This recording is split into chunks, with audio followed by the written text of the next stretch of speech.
Hi, my name is Maria. I work for the Department of Conservation and Recreation at the Quabbin Reservoir, and I'm taking Cynthia Henshaw of East Quabbin Land Trust on a socially distanced tour of Dana Common. I just took off my mask right now so that you could hear me. We're at Gate 40. Gate 40. Gate 40 is off of Petersham Road, or 32A, in Petersham.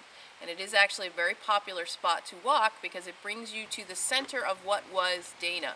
And the cellar holes of the buildings that were in Dana Common or Dana Center are visible, and you can see, what our villages that were here was made up of.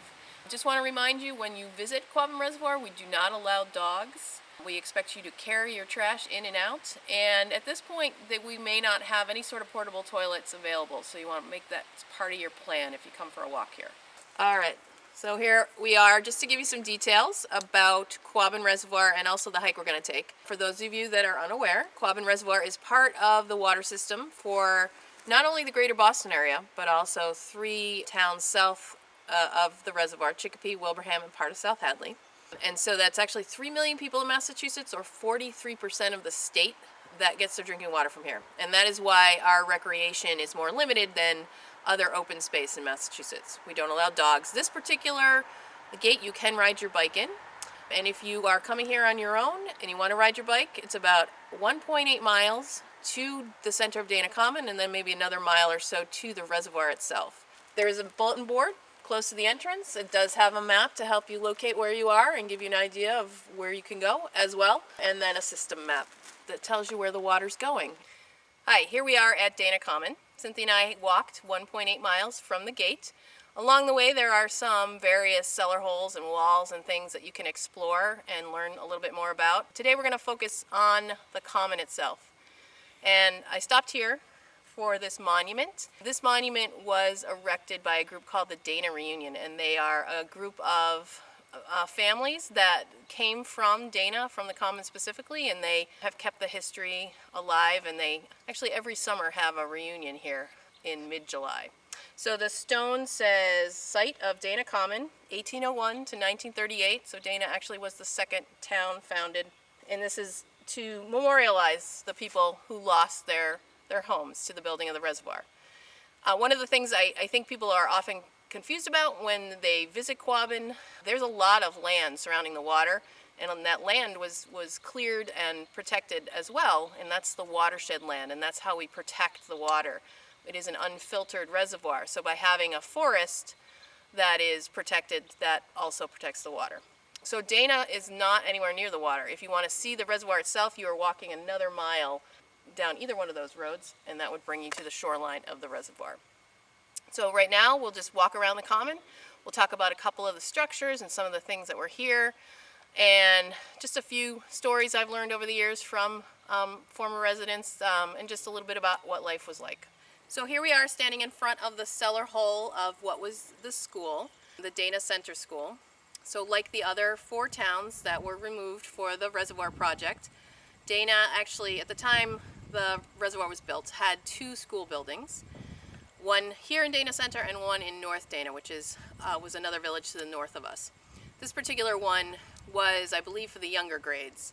None of the towns had a high school, so children would have attended school 1st grade through 8th grade most likely, and perhaps if their parents wanted them to continue education, they would have attended a high school in one of the towns surrounding the valley. As it happens, these 4 towns, their population was too small to support a high school. Cynthia is going to have a great picture to show you, and look closely at it, because in front of the schoolhouse is a slide and one of those merry-go-rounds and swings, and if you look closely at it, you can see the kids playing like kids always do. So here we are standing on the actual common of Dana Common, and as you walk around the common itself, you're going to see a series of cellar holes.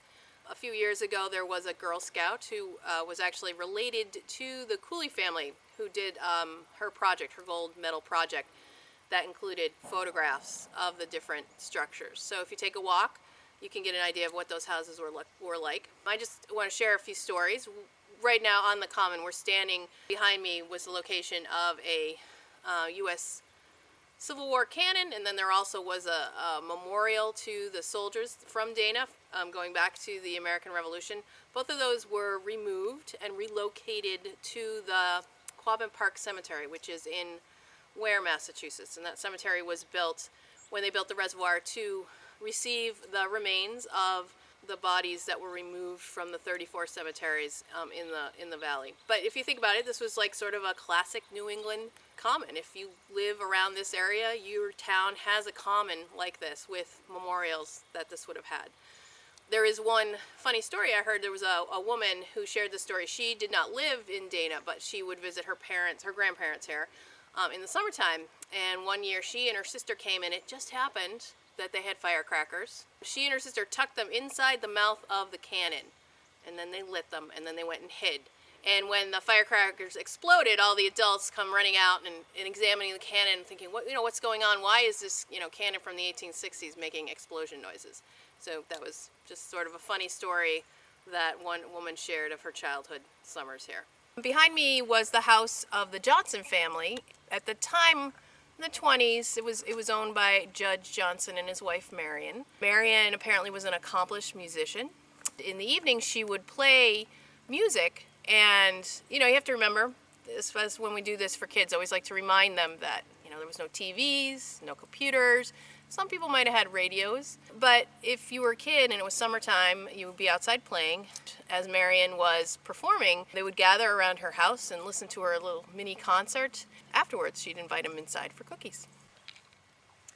So this beautiful wall here was part of the Vaughan house, and these are river stones, and it was built by the Vaughan family. It does have sort of a cute story. There was a gentleman named Earl Cooley who passed away this past year in the spring of 2020, and he grew up down the road.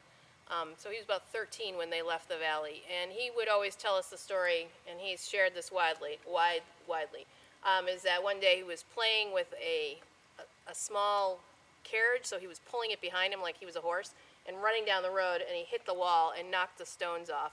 And for many years, that hole was still there, so he'd come back and he'd look at it and tell the story. Right here we are near the Marcille family house. The Marcilles actually owned the blacksmith for many years. The smithy is a little bit further down the road. When in the 30s it was actually owned by a different man named Doubleday. But what's neat about this is that this gives you a great idea of what a root cellar would have looked like, and everyone would have had something like this. This is where you would keep your vegetables cool, and maybe milk and butter before you had refrigeration.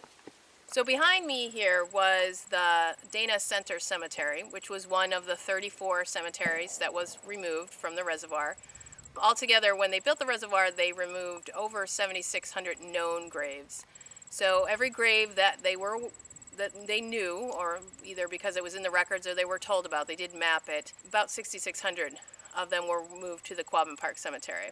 Originally, this area, after the reservoir was built, was planted with red pines, which was the plan when they built the reservoir, because they wanted to create a mature forest in a short period of time. So many of the trees were planted were non-native red pines because they would grow quickly.